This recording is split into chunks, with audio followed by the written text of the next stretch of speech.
So I only promised Vic I'd start doing that if I start bombing up here, okay? So I'm hoping not to bomb, but thank you very much for the introduction. I greatly appreciate it. Before I begin, as you probably read or Vic mentioned, I've held a number of different positions, both in the public sector, the private sector. I've run firms, managed my own firms. And basically, the moral there is I just can't hold a job. So now, because I have my own company, I'm hoping for good things, but I'll let you know. I will let you know. But we were at a academic setting with the University of Alberta. So there are a lot of students here, and a lot of students ask me, well, Craig, this background, how do you train for it? And I have a background in economics. I'm an economist by training. I have a master's in public policy. I'm trained in wetland delineation, and I've done aquatic ecology. And I have a very multidisciplinary background. But people say, well, then how do you apply it? And I say, well, it's kind of interesting because I've spent all this time getting all this education, and I'm applying it to such very important resource issues like how to keep vagrants from dropping junk behind Julie Andrews' walkway on our house, or keeping people from taking pictures of Barbara Streisand's house on the Malibu cliffs.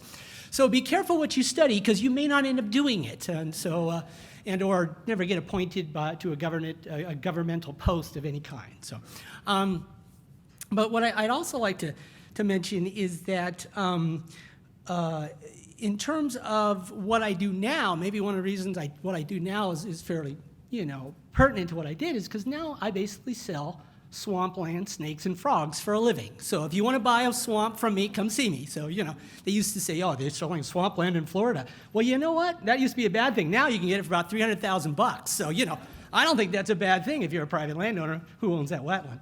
So before I begin, I realize I'm also standing between you and the break. So I take that very seriously, and I'll try to move through. And if it feels like Mr. Toad's wild ride for a while, get ready, because I'm trying to get you out there. Okay, so what I'm going to do today is I'm going to spend a little time talking about the United States experience with mitigation banking. This is just one of the tools in the toolbox that Jonathan talked about. One of the tools that you can utilize. It should not be the only tool. It is not the only tool, but it is a tool that can be used to provide economic incentives and values to landowners to protect the environment. But in order to talk about kind of how we got into mitigation banking, and I apologize, but we are at a university setting, so I'm going to have to take you back through the United States, kind of basically, as the great 80s philosopher David Byrne said, so how did we get here? Well, anyone get talking heads? Come on, everyone likes talking heads, right? So basically, our wetland mitigation rules and regulations really came out of course, our experience in the 60s. The 60s, we had rivers on fire. We had acid fog in cities. And we had, symbols of our American heritage going extinct, the grizzly bear, the bald eagle. So because of that, we passed the Clean Air Act, the Clean Water Act, and the Endangered Species Act. So we passed these acts. So there they are in writing. You will protect these species. Okay, I'm an ex-regulator. Okay, so what do we do? What does that mean? Give me a cookbook. I need that list of what I'm supposed to protect here. So in the 80s and 90s, we spent a lot of time working on various policies to try to protect these various important natural resources. And we did a lot, but we had a lot of sticks. We had a lot of, don't do that, stop, put down that shovel, put down that bulldozer, put down that gun. But we didn't have any incentives to say, hey, if you don't do that, I'll give you this to help you do that. So we ended up with mitigation that kind of looked like this. Now, this is an area in California which is called vernal pool habitat, but it's kind of similar to prairie potholes, kind of spread out wetlands in various locations. So what you end up is basically doing, we're going to do on-site mitigation because that's what we're supposed to do by the cookbook. And so what you end up with is converted habitat surrounded by housing with a nice little pond. Now, it's a nice amenity if you're living next to it, but it's really not the kind of wetlands that was there. We were losing those kinds of wetlands. Or secondly, and I'm kind of, as ashamed I am about this is our endangered species mitigation. And this is actually in my neck of the woods. And I'm kind of proud, though, too, because right there, and I know you guys can't see over there, but the corner there, that's where my daughter scored her first goal when they built a school there. Unfortunately, her next kick, she did a corner kick, and I was very proud, Dad. She just bent it like Beckham. I'll tell you, it was awesome. But it was over the fence, into the thing, and hit a burrowing owl nest. So here I was, Assistant Secretary of Resources, and they're saying, Craig, you're the ball person, go get it. And I can see the headlines now. Assistant Secretary arrested for trespassing natural habitat. thank God there was no signs that said I couldn't trespass, so I went in and got it. But that is not good restoration. And that's, by the way, what I, as a regulator, by the way, that's my fault. I was permitting those kinds of things. So we, as regulators, basically said, this isn't working. And we were waiting for people at the top to tell us what to do. We were waiting for that cookbook. We wanted the cookbook. But we were waiting and waiting. So we started doing it on our own. We started creating mitigation. We started going to the farmer down the way and said, hey, you got 15 acres there you're not using. We gave you like some money. Would you restore part of it? And he'd go, yeah, I'll do that for you. So we would send 5 or 6 people to them, and we would restore a nice block of habitat. We were doing mitigation before there was any rules or regulations on how you're supposed to do it. Now, we've all heard the interest over how to protect the environment, how the economies, ecosystem services, and I teach classes on ecosystem services, and I'm very proud of these opportunities. But the reality is, no one restores wetlands or protects habitat because they want to half the time. They do it because they're forced to. Someone says, you want to build that project, I want an offset. You want to fill that wetland, I need something to offset, protect that. No one wakes up in the morning and says, gee, I think I want a bowl of wetlands. It doesn't happen. Someone needs to drive those people to do that.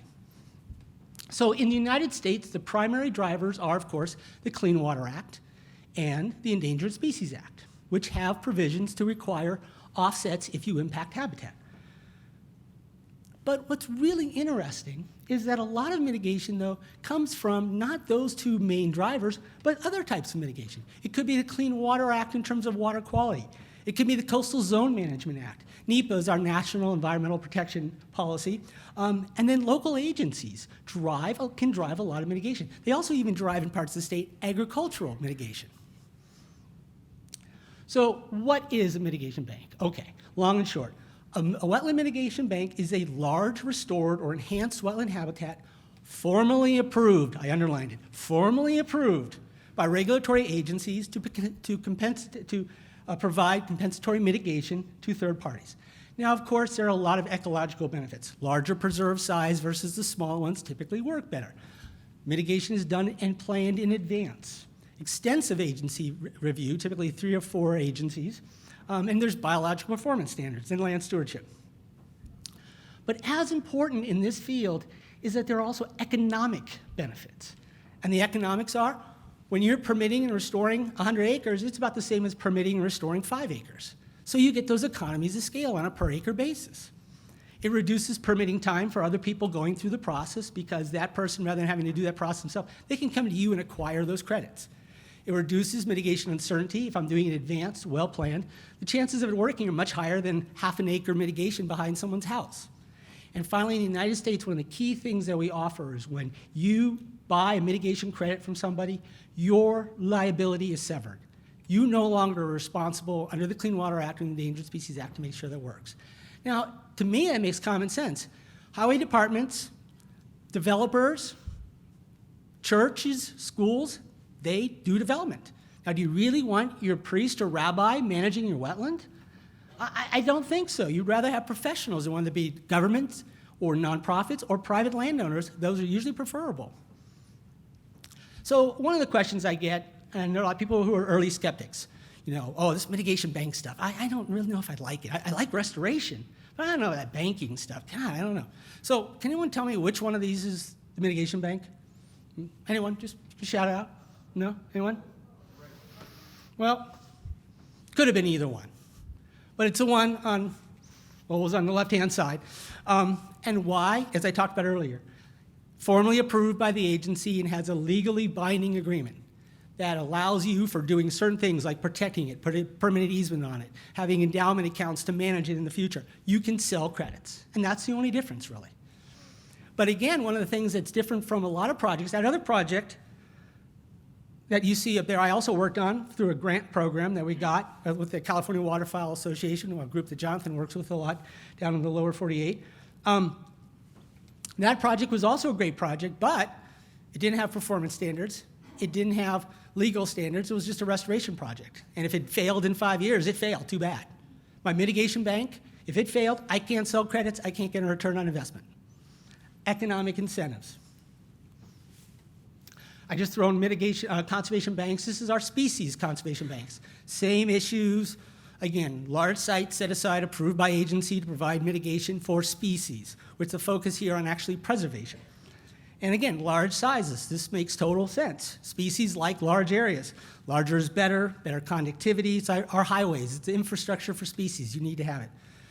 As well, conservation banks also have economic advantages for landowners. So let me talk a little bit about our experience in the United States for the status of these various habitats.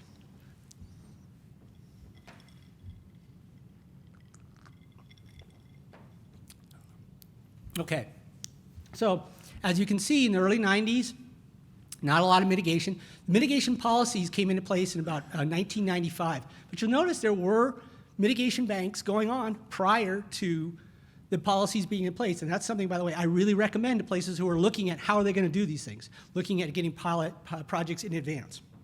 The other thing you'll notice is now today we're at about over 1,300 banks. But you guys, at my understanding, didn't experience as much as we did. But in 2008, anyone remember what happened in the United States? A little bit of economic kind of downturn. Notice that slide, though? What the heck happened there? I don't know if any industry in 2008 didn't go, woo, in the United States. It actually went up. Interestingly enough, we found with mitigation banking, it is somewhat, I wouldn't say, totally immune to recessions, but because the clientele is both private sector and public sector, we had stimulus money that actually drove the market and kept banking in business. Now, what are the type of banks? Well, the data basically shows that we have a lot of single client banks. So that's like a large mining company or a large oil and gas company doing a bank for their own purposes because they're going to need to mitigate for a project over 5 years or 10 years. And you'll see there are public commercial banks. But surprisingly, in the US, 74% are private commercial banks. Private money, private landowners investing in green capital. In terms of the types of mitigation in the United States, we have, just like you have in the Alberta policy, we have permittee responsible, people are responsible to do it themselves. We have in lieu fees, paid in lieu of fee, and someone will do it for you, and or mitigation banks. This is old data, about 2005, but this kind of shows you the basic outcome of where we're at in terms of who's doing what types of mitigation. Now, you expect in the U.S., similar to the map that Randy showed, where are wetlands in the U.S.? You're going to have banks where there's wetlands. Well, there's a lot of wetlands in the southeast. You'll see some in the northern part of the country and some in the northwest. So that's where you see a fair amount of banks.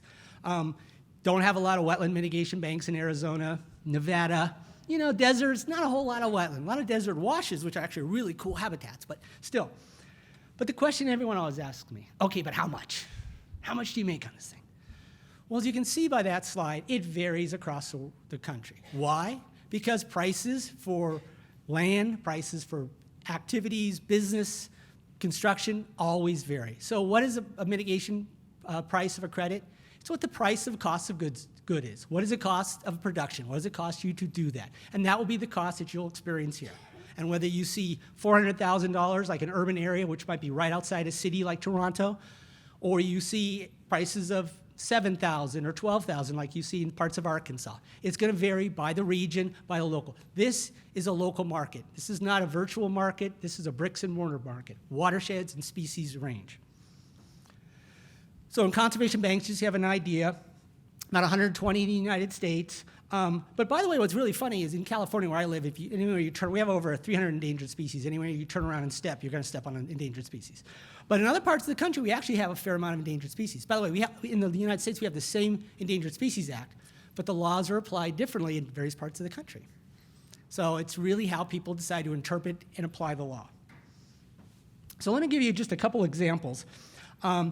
This is the first mitigation bank called the Wetlands Bank in the Sacramento area. And one of the gentlemen showed a map of the Sacramento area. It was just north of that map he showed earlier today. The reason I highlight this bank, by the way, this is a typical wetland mitigation bank. It was actually an old rice field, put into a rice field, had different types of habitats, had vernal pool swales, had oak woodland, had some riparian habitat, about 600 acres. The majority of wetland sizes in the U.S. is about 400 acres, but they vary from 10 to 20 acres to 2 to 3,000. But what I wanted to point this one out for, this mitigation bank was done prior to the 95 rule. This was done in 93. And secondly, the real driver of it was local government rules and regulations, not the federal Clean Water Act. Another one I want to show you is a bank where you have endangered species. And Randy talked a little bit about endangered species being an important part of. This is a bank that had both fish credits and wetlands. Well, an interesting thing, of course, is you figure fish need water. So how can you sell a credit for fish or water? Well, what this developed is a system where you can sell an acre of habitat for wetland, or you could sell it for species, but you couldn't sell it twice. Basically, the old Seinfeldism, no double dipping. Another example, this is a large timber company, privately held timber company, has over 1 million acres of land that they own and manage in the southeast. This was an area where they had some property, pine plantation. This did not grow pines very well because it's a little too sandy. But guess what? Gopher tortoises like sandy areas. And so they created a conservation bank for gopher tortoises. Big companies looking at lands that aren't producing as well, that might produce better for habitat or species. And then finally, this is a farming example. A large farm, this was actually owned by the Church of Latter-day Saints in the Sacramento area, where they have a combination of orchards, habitat, and fisheries, as well as upland habitat on a large, about 3,000 piece of property that they own that has both habitat and farming. So one of those, multi-use projects. So one of the long and short of it, and why I've been excited about this field, and again, I was one of those regulators who were trying to do mitigation in the 90s. We've had a lot of experiences with that type of mitigation, and it wasn't working. And it's just not my perception as an on-the-ground regulator. It is the National Academy of Sciences of the United States came out in 2001 and said, our current process of doing in-kind mitigation, on-site mitigation, it's not working. It's failing. And they recommended that you look at the watershed, looking at the bigger picture on how to determine where you're going to do mitigation. Secondly, we also had a program called in lieu fees. Well, the General Accounting Office, the United States General Accounting Offices looked at the over 200 programs we had, and they weren't working. They weren't meeting the no net loss. Currently, there's federal authorization and a preference. If federal monies are spent, to be spent on mitigation banks because they provide a higher value of mitigation. But the thing that I find most fascinating and for me most rewarding is when I was in this field, we were seeing 40 to 70% failure rates in our mitigation. Let me repeat that, 40 to 70%. Mitigation banking study done last year using data of the federal agencies showed that over 90% of mitigation banks are meeting their performance standards. Now, I know that there's not perfect banks out there, and I could point to many of them. But on the overall basis, we're going to 90% success rate over a type of mitigation from 40 to 70% failure rate. Any way you cut it, I think that's a success. So, in the few minutes I have, I'm going to kind of take a look now at the Alberta wetland policy and kind of compare it maybe potentially to our experience in the US. And when I say that, I want to be very clear. I am not standing up here as the ugly American telling you how you should do things. I might be the ugly American, but I'm not going to tell you anyway. But what I'm going to do is tell you about our experiences related to similar languages and similar policies that you currently have in the 2013 Alberta policy. So again, I love these opening statements. Policy will minimize the loss of wetlands, yay, environment, while allowing for continued growth and development, yay, development. Hey, I'm putting on my regulator hat. Okay, what does that mean? What am I supposed to do? Someone tell me what to do here. So again, these are all good policies, but it really is going to be, what are you going to do on the ground? So in terms of the potential wetland banking opportunities that lend itself to your region, one of which is to provide value to owners of wetlands and species habitat. Two, it provides incentives to protect habitat. Also develop more comprehensive monitoring and project review. If you're a regulator and you're having to follow up on 20 sites versus 1 or 2 sites, what do you think is going to get better attention? That's just the way it works.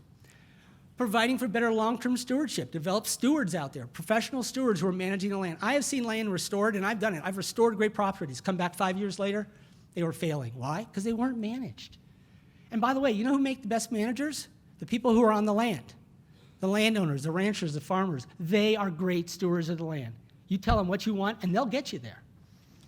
But finally, and one of the most interesting things is, one of the things that actually a few very Visionary people knew at the agencies when they developed policies in 1995, because at the time the United States government didn't have a lot of money. This program has actually brought in banking alone, over $1 billion of private capital, not government grants, not tax incentives, private capital to restore the environment. That's what this field has done. And by the way, you know what's interesting, regulators? You know who are your biggest advocates for wetland protection now? Private wetland mitigation bankers. They'll be the first person to call if someone's filling something, because they're not having to mitigate for it. So they actually become advocates. What are the challenges, though, in developing a program? Developing and establishing a mitigation program, that's hard in and of itself. As Randall said, it's a real challenge. Developing clear, transparent, and proportional program. That means if you're going to do something with permitting responsible mitigation, you better do the same with wetland mitigation banking, because if you don't, people are going to take the least cost approach, easiest way out. That's just the way it is. Developing an understandable program in a complex environment. This is a real challenging environment. We're talking about wetlands. I mean, trying to get 5 people to decide on where to go to lunch, let alone how to manage a wetland. I mean, it's really tough. And you're going to have to do that. It's very challenging. So keep it easy, keep it simple. And the other thing is basically trying to separate fact from fiction. There's a lot of perceptions out there. You have to actually go out and prove things, have examples. So here are the major differences, and I have to move quickly here. Vic's looking at me. Give me that look. So here are the major things that I saw in just reading your policy and talking about our experience in the US. When we had basically the language in US policies that restored wetland is unlikely to achieve the same level of function, well, we found that to be very true with creation of wetlands, when you're creating new wetlands that were never there.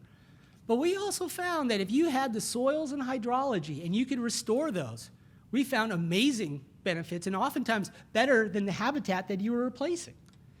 There's temporal impacts, yes, but to have a blanket statement, the one's better than the other, can cause problems and lose opportunities. Some proportion of wetlands is going to fail over time. Again, it really is site-specific. It's really up to wetland experts getting on the field, boots on the ground, or boots and waders on the ground, to really see what's going on out there, making good professional judgments. This promotion of in lieu fees, project-specific mitigation, both the National Academy of Sciences in the US and the General Accounting Offices both found that was not the case. That was not the way to go. And then use of in lieu fees for non-restoration, that's fine for parks and public benefit kind of things, educational programs, but it doesn't address the loss of wetlands and shouldn't be used as such. And I'm going to throw out the last thing, avoidance and minimization. I believe in those because we have sequencing in the US, but one of the challenges with that is that oftentimes when someone does a wetland, they may avoid it, but they've actually had an impact to that micro watershed, and that's changed the habitat. So sometimes if you're going to do a project in an area, you may say, you know what, we want you to go off-site, and we've identified better sites for you to go to, in some cases. So recommendations. 1, KISS, keep it simple. 2, pilot projects. Don't get hung up on crafting the perfect law, rule, or regulation. I worked with Queensland in Australia. New South Wales, the province there, and they had a wonderful program set out years ago. But then they decided to wait for the legislation rather than capitalize on a lot of private landowners who wanted to do something. They waited another 5 years before they got anything on the ground. Make sure that all forms of mitigation are proportional, they're similar. Rely on best professional judgment of your wetland regulators on the ground. These are sharp people. They know what they're doing.